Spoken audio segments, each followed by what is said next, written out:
Brett berbicara dengan ketegasan dan dominasi yang tak terbantahkan dalam nada suaranya, seolah-olah dia adalah orang tua Lauren. Sebelum Jordan menjawab, Lauren adalah orang pertama yang canggung. "Brett, omong kosong apa yang kamu celotehkan? Siapa bilang aku menyukainya?" Lauren sangat prihatin dengan apa yang orang katakan tentang hubungannya dengan orang asing. Meskipun dia sudah berbagi anak dengan Jordan, mereka bahkan tidak dianggap sebagai teman karena mereka tidak menghabiskan banyak waktu satu sama lain. Brett memandang Lauren dan berkata, "Lauren, berhenti menutupi. Jika Anda tidak menyukainya, mengapa Anda tinggal di kafe yang buruk di New York City untuk waktu yang lama? Anda bahkan menamakannya kafe nostalgia, yang menunjukkan betapa Anda merindukannya. Ada begitu banyak kali saya ingin menghapus papan nama dan membuatnya ulang." Lauren tersipu malu dan berkata, "Nostalgia adalah kata umum. Lagi pula, bukan aku yang memberi nama itu." Namun, Brett tidak menunjukkan belas kasihan sedikit pun kepada adiknya.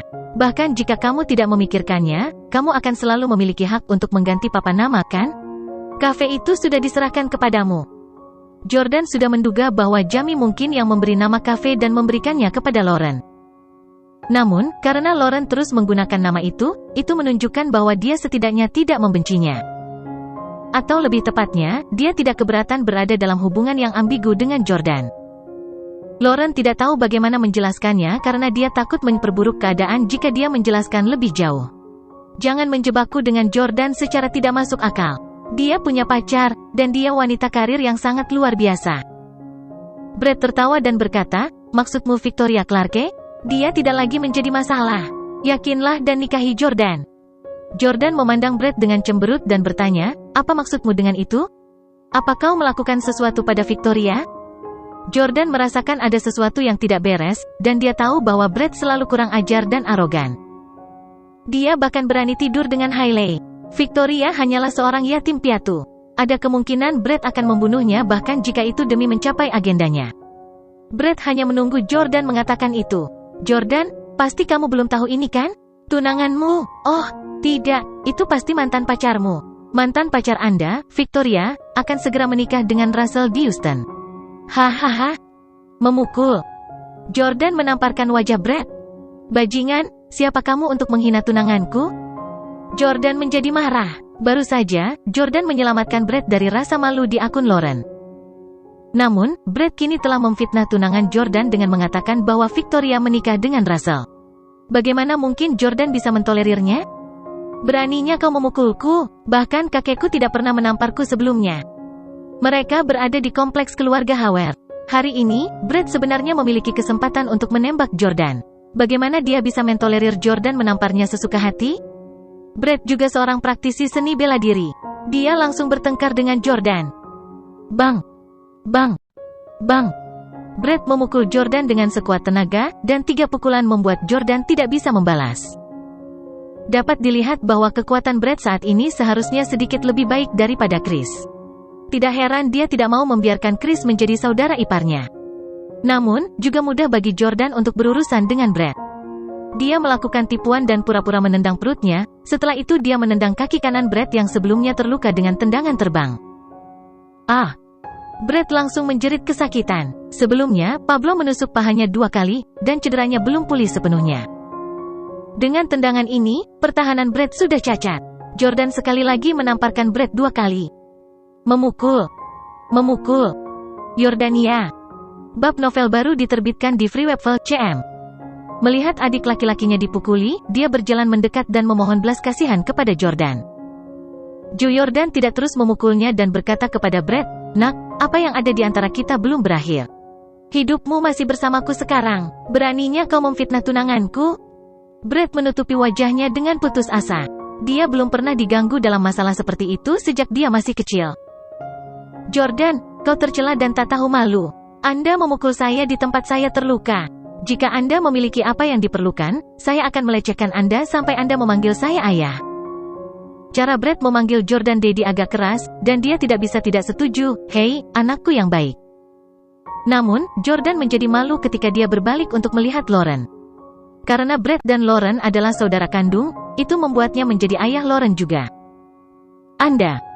Brett baru saja akan mengatakan sesuatu, tetapi Lauren berteriak, "Oke, Brett, kamu yang bersalah untuk ini sejak awal. Mengapa Anda mengolesi Victoria tanpa alasan? Dia juga tidak memprovokasimu. Sebagai seorang wanita, Lauren juga mengagumi Victoria, seorang wanita karir yang mandiri. Brett berkata dengan sedih, siapa yang memfitnahnya? Victoria akan menikah dengan Russell, siapa yang tidak tahu tentang ini di Houston? Russell bahkan telah mengirim undangan pernikahan ke ibu kota. Jordan Steele, percayalah bahwa Victoria adalah tunanganmu. Dia akan menikah dengan orang lain, dan kamu bahkan tidak tahu. Lauren memahami Brett dengan baik dan tahu bahwa dia tidak berbohong. Dia mulai tegang juga, dan dia bertanya, Jordan, apakah kamu tidak berhubungan dengan pacarmu baru-baru ini? Dalam beberapa hari terakhir, Jordan menghabiskan hampir seluruh waktunya bersama Chloe dan Lauren kecuali untuk tidur. Lauren hampir tidak pernah melihat Jordan menelepon atau mengirim SMS ke pacarnya. Jordan mulai terlihat malu. Karena dia menelepon Victoria dan dia menutup telepon dengan marah, mereka berdua tidak pernah berbicara satu sama lain melalui telepon lagi. Dia mengirim SMS ke Victoria, tetapi dia tidak membalas. Jordan dan Victoria sedang mengalami perang dingin. Namun, Jordan tidak percaya bahwa Victoria memutuskan untuk menikahi Russell karena alasan ini saja terlalu mengada-ada. Mustahil, tidak mungkin Victoria akan meninggalkanku. Dia adalah wanita yang paling mencintaiku di dunia ini. Jordan mengangkat teleponnya dan segera menelepon Victoria. Maaf, nomor yang Anda tuju saat ini tidak tersedia. Panggilan tidak dapat tersambung. Jordan mencoba melakukan panggilan video ke Victoria. Dia tidak mengangkat. Bagaimana ini bisa terjadi? Jordan segera merasa bahwa itu agak aneh. Dia mengeluarkan kartu telepon dari dompetnya, nomornya untuk bekerja. Dalam 7 hari terakhir, dia tidak menggunakannya sama sekali. Alasannya karena dia akan mendapat banyak panggilan masuk di nomor kantornya, yang sangat mengganggu. Jordan hanya ingin menghabiskan waktu bersama putrinya minggu lalu. Dia tidak ingin berurusan dengan pekerjaan sama sekali. Setelah memasukkan kartu telepon, Jordan terlebih dahulu menelepon sekretaris Victoria, Ashley Ross. Mer Steele, jawab Ashley, terdengar agak gugup. Jordan berkata, Ashley, aku tidak bisa menghubungi Victoria di ponselnya. Apa dia kembali ke kantor? Ashley berkata, Tuan Steele, Nona Clarke telah mengundurkan diri. Apa katamu? Jordan tercengang. Ding dong, ding dong, ding dong. Karena keterlambatan memasukkan kartu telepon, dia akhirnya menerima notifikasi yang seharusnya dia terima barusan. Jordan membuka pesan teks untuk melihat bahwa mereka telah dikirim oleh eksekutif senior J Corporation dan Perry Express. Nona Clarke mengundurkan diri sebagai presiden Perry Express. Apa? Bagaimana ini bisa terjadi? Mengapa Victoria mengundurkan diri sebagai presiden Perry Express? Posisi presiden Perry Express adalah hadiah dari Jordan kepadanya, dan itu mewakili cinta dan upayanya untuk menebusnya. Kenapa dia? Pada titik ini, Jordan tiba-tiba menemukan bahwa Brett tidak menjalankan mulutnya untuk bersenang-senang. Ada kemungkinan bahwa itu benar? Jordan segera menelepon Emily.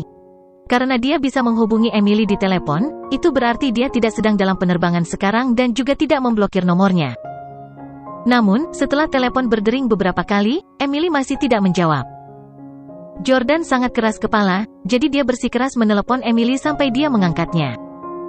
Namun, setelah menelepon beberapa kali, Emily masih tidak mengangkatnya.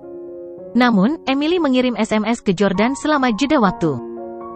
Isinya adalah, berhenti memanggil, kakakku ingin aku berhenti berbicara denganmu mulai sekarang. Jordan dengan panik mengedit teks dan menjawab, Emily, saya hanya akan mengajukan satu pertanyaan. Apakah Victoria benar-benar akan menikahi Russell? Segera, Emily menjawab, ya. Dalam sekejap, Jordan merasa seperti pergi dari surga ke neraka. Dia akhirnya mengatasi tekanan emosional karena dikhianati oleh Hailey dan merasakan kegembiraan memiliki seorang putri setelah bersatu kembali dengan Lauren. Dia sangat bersemangat beberapa hari terakhir. Namun, dia menerima pukulan berat tepat sebelum dia akan meninggalkan ibu kota. Victoria adalah wanita yang paling dicintai Jordan, dan pengkhianatannya membuat Jordan merasa 100 kali atau bahkan ribuan kali lebih buruk daripada pengkhianatan Hailey. Hailey adalah seorang wanita materialistis yang telah menikah dengan Jordan selama 3 tahun tanpa membiarkan Jordan berhubungan intim dengannya. Selama pernikahan mereka, dia bahkan mengejek dan mempermalukan Jordan sepanjang waktu. Begitu Jordan tidak punya uang, Hailey akan segera berselisih dengannya. Namun, Victoria berbeda. Ketika Jordan jatuh dan keluar di titik terendah, dia masih bersedia untuk berdiri di sampingnya, dan dia bahkan mengatakan bahwa dia bersedia menjadi pengemis dengan Jordan di New York City. Bahkan ketika Jordan melakukan tes paternitas dengan saudara kembar Hailey sebelumnya, Victoria menghibur Jordan. Bagaimana mungkin seorang wanita yang sangat mencintainya menikah dengan pria lain? Hehehe, gimana? Aku tidak salah kan? Brett bertanya sambil tertawa bahagia. Namun, dia tidak menyadari bahwa Jordan sudah marah saat ini. Bang! Jordan meninju wajah Brett, mencengkeramnya dengan kuat, dan kemudian berseru dengan marah, Brett Howard. Apakah Anda di belakang ini? Setelah tidur dengan Hailey Camden, Anda bermain-main dengan Victoria, ya? Aku akan membunuhmu sekarang. Jangan, Lauren buru-buru memohon belas kasihan dari Jordan. Brett berkata dengan sangat sedih, apa hubungannya denganku? Aku belum pernah bertemu Victoria sebelumnya. Sebelumnya, Brett telah merencanakan untuk memikul tanggung jawab atas masalah ini. Jika Jordan bertanya apakah dia ada hubungannya dengan masalah ini, Brett akan mengakuinya. Namun, ekspresi Jordan terlalu menakutkan sekarang, dan bahkan Brett mulai merasa takut. Lauren dengan panik menasihati, Jordan, masalah ini tidak ada hubungannya dengan Brett. Anda tahu karakter Miss Clarke dengan baik. Dia tidak akan pernah menyerah pada ancaman atau godaan. Bahkan jika Brett ingin mengancamnya atau menyuapnya dengan uang, dia tidak akan menyetujuinya, bukan? Jordan mengangguk. Memang, Victoria adalah orang yang sombong yang bahkan tidak bisa diancam oleh Brett. Brett berkata, Victoria menikahi Russell secara sukarela. Tidak ada yang memaksanya. Jordan, saya sarankan Anda menyerah. Kamu harus menghitung berkatmu karena kakakku memujamu. Dalam hal penampilan, karakter, tata krama, dan latar belakang keluarga, baik Hailey Camden maupun Victoria Clarke tidak dapat memegang lilin untuk adikku. Jordan menunjuk ke arah Brett dan berkata, saya akan secara alami mencari tahu apakah Victoria melakukannya atas kemauannya sendiri atau tidak. Masalah ini tidak ada hubungannya denganmu. Tidak peduli seberapa luar biasa saudara perempuanmu, itu tidak ada hubungannya denganmu. Brett, Anda telah memprovokasi saya beberapa kali. Aku harus memberimu pelajaran yang sulit sebelum aku meninggalkan DC. Brett tertawa terbahak-bahak dan membalas, haha, orang bodoh. Anda ingin memberi saya pelajaran? Ini DC, wilayah keluargaku. Aku baru saja menyelamatkanmu dari rasa malu. Apakah Anda tahu berapa banyak orang yang akan bergegas masuk begitu saya bersiul? Petik 2. Ada banyak penjaga rahasia di dekat rumah Lauren, yang diperhatikan Jordan pada hari pertama dia datang ke sini. Selain itu, setiap orang yang telah diatur Brett untuk tinggal di sini sedang ditatap oleh bawahan Pablo. Mereka bisa menyingkirkan bawahan Brett kapan saja. Jordan berseru, tidak ada yang bisa menghentikanmu terbunuh terlepas dari berapa banyak dari mereka yang menyerbu. Apa yang kamu katakan? Brett bertanya dengan bingung. Namun, dia segera mengerti apa yang sedang terjadi. 20 menit kemudian, sebuah UFO tiba-tiba melayang di ketinggian rendah di langit di atas, menarik perhatian banyak warga yang dengan cepat mengelilingi mereka untuk menonton. Bukankah ini UFO yang muncul di New York City? Kenapa sekarang ada di DC? Ya Tuhan, ini sangat keren. Pasti ada alien di dalam. UFO segera mendarat di rumah Lauren. Kemunculan UFO juga menarik perhatian Chloe. Wow, pesawat yang indah. Ayah, apakah itu milikmu? Aku ingin mengendarainya. Chloe melompat ke taman dengan gembira untuk melihat UFO. Pada saat ini, seorang pria botak dan tampak mengancam berjalan keluar dari kursi pilot, membuat Chloe sangat terkejut. Itu adalah bawahan Jordan, Salvatore, mantan tiran Orlando. Salvatore turun dari pesawat dan segera membujuk Chloe dengan permen lollipop ketika dia melihatnya. Kamu Chloe, kan? Aku memilih permen lollipop pelangi dari langit untukmu. Mohon diterima. Chloe tercengang, dan dia bertanya, wow, dari langit, dengan serius. Salvatore berkata, tentu saja itu benar. Tidak bisakah kamu melihat bahwa aku terbang turun dari langit? Chloe mengangguk mantap. Saya melihatnya. Keren abis. Chloe menemukan bahwa Salvatore sangat menghormatinya, jadi dia lengah dan menerima permen lollipop. Setelah memberikan hadiah kepada Chloe, Salvatore berjalan menuju Jordan. Yordania. Chloe bertanya dengan kagum, ayah, apakah pria botak ini bekerja untukmu? Jordan mengangguk. Chloe bertanya, kalau begitu, bisakah aku naik pesawat bundar Paman Baldi? Jordan menggelengkan kepalanya dan berkata, kamu tidak bisa. Ini dimaksudkan untuk pamanmu. Mendengar ini, Brett berkeringat dingin. Saat berada di Orlando, ia pingsan dan ditangkap oleh Jordan karena bertabrakan dengan pesawat berbentuk UFO saat mengemudi. Dia punya fobia UFO. Chloe sedikit cemburu. HMPH, ayah hanya menyayangi paman dan bukan aku. Anda bahkan tidak akan membiarkan saya naik pesawat. Bukankah kamu terlalu baik pada paman? Baik terhadap saya? Brett hanya ingin memberi Chloe pelajaran pribadi dan memberitahunya betapa jahatnya Jordan. Jordan memandang Brett dan berkata, lihat itu? Bahkan Chloe iri padamu. Masuk. Aku tidak pergi. Brett meraih pohon akasia besar di halaman, menolak untuk melepaskannya. Jordan mengedipkan mata pada Salvatore, yang segera menghampiri dan memeluk Brett. Ayo, Tuan Brett, ini akan menyenangkan. Brett menendang Salvatore, tapi yang terakhir menghindar. Minggir. Begitu saya meniup peluit saya, lusinan bawahan saya akan bergegas keluar untuk melindungi saya. Tak satu pun dari kalian mencoba dan menyentuhku hari ini. Sayang. Brett bersiul. Namun, 1 menit berlalu, kemudian 5, dan akhirnya, 10 menit berlalu. Tidak ada yang bergegas ke halaman. Brett masih bersiul tanpa lelah, tetapi semakin dia bersiul, semakin dia merasa putus asa. Apa yang sedang terjadi? Di mana bawahan saya? Kenapa mereka belum masuk? Jordan berkata kepada Brett, bawahanmu tidak akan bisa masuk. Ayo pergi. Karena saya mengatakan saya akan mengirim Anda ke surga, saya akan memenuhi janji saya. Jordan dan Salvatore dengan paksa membawa Brett ke UFO. Setelah itu, Salvatore masuk ke kursi pengemudi sementara Brett duduk di kursi penumpang. Segera, Salvatore langsung lepas landas dan terbang ke udara lagi. Wow, paman pergi dengan paman Baldi. Chloe mengangkat kepalanya dan melihat cakram yang semakin kecil di langit. Di sisi lain, Lauren mengkhawatirkan keselamatan Jordan. Yordania. Jordan berkata kepada Lauren, jangan khawatir, dia tidak akan mati.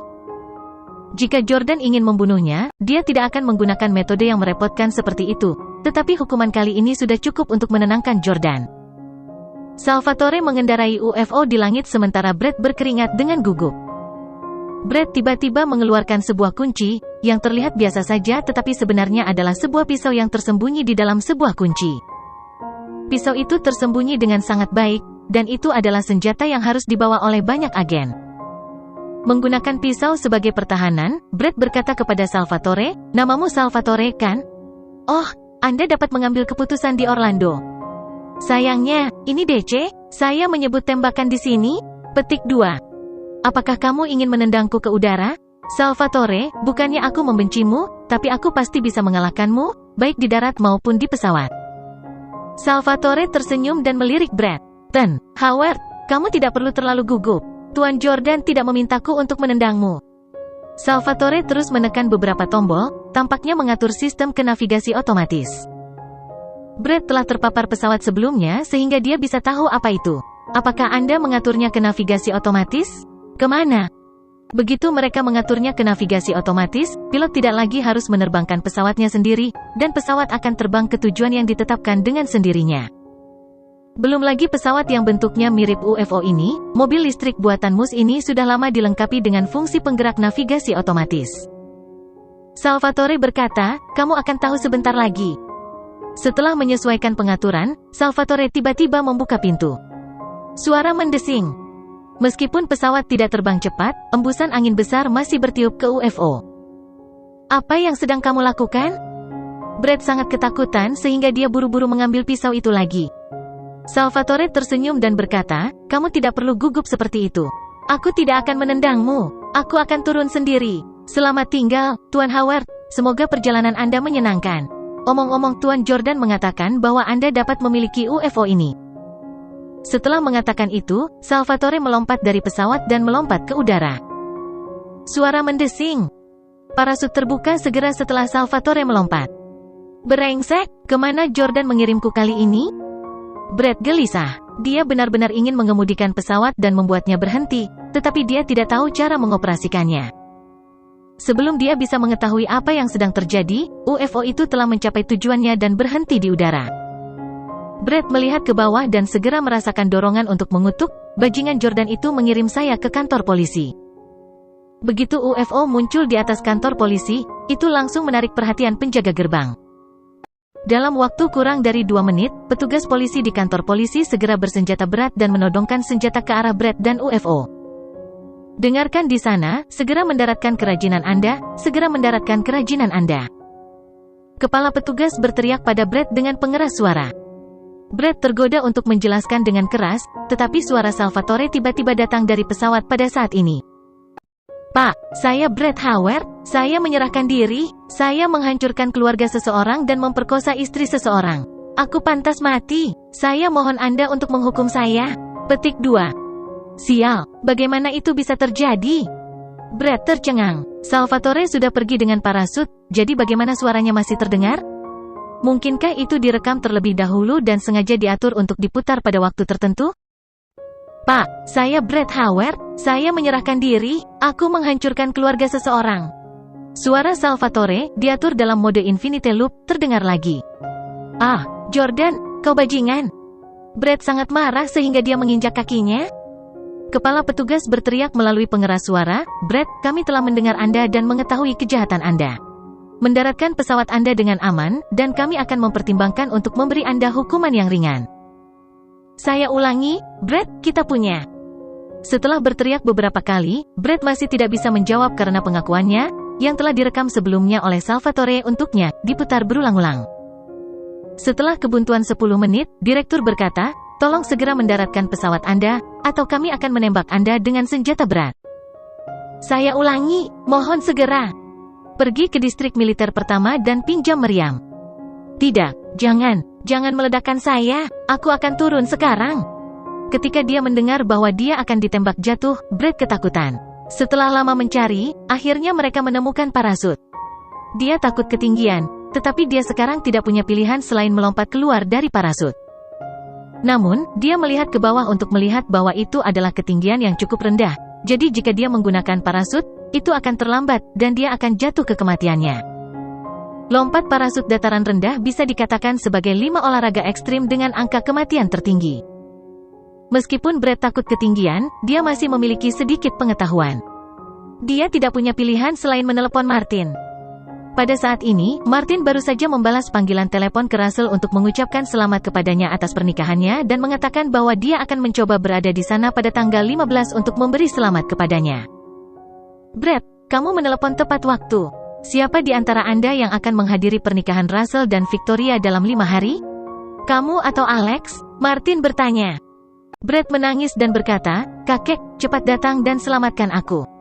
Jika tidak, saya akan diledakkan menjadi abu oleh meriam. Aku tidak bisa pergi kemana-mana sama sekali.